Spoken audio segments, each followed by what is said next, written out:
I haven't been on a diet since I got healthy like 10 years ago. So, because when you were younger, you struggled with some of this, right? So I had like pretty bad bulimia, like on and off for 5 years from I was like 15 to I was maybe 20. And then at 20, I kind of had this moment. It's just such a evil disease. It carries a lot of shame, and you definitely try to hide it for everyone you can. And it's, and for me at least, it's a very personal experience too. So I can't speak for everyone who struggles with this, but I think in general, just an unhealthy relationship to food, so many of my friends still have, that I grew up with, that I just see, and it's like it's triggering to people still. And I think I feel very proud of myself to like be in a place where it doesn't, like where I feel so, I really love my body, like truly, and feel very proud of it. I never look at myself and I'm like, oh, if I could just change that, because I've been through hell with that kind of thought process. But with an eating disorder, or like how it was for me, was that, okay, first I have to go to therapy to like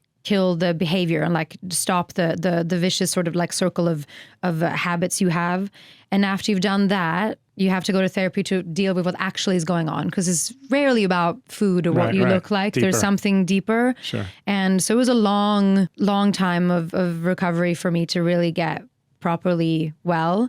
But I'm very happy that by the time that I became an artist and a public person, I had been well for a few years, because that I think would have really messed it up for me. Yeah. Like the sort of the comments and the scanning of your looks and your body and everything, Always. The worst, the trolls the worst. So, I mean, I also learned quickly, like, just don't read the comments.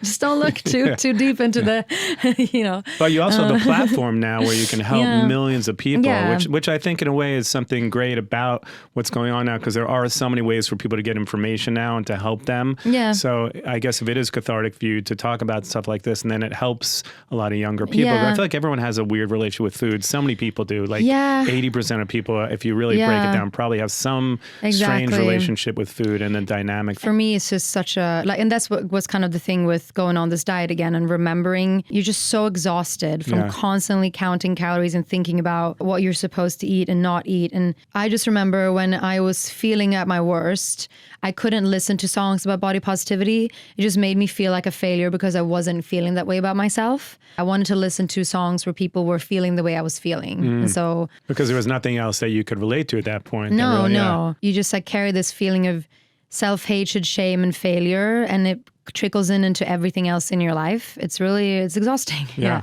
I'm happy to be out of it.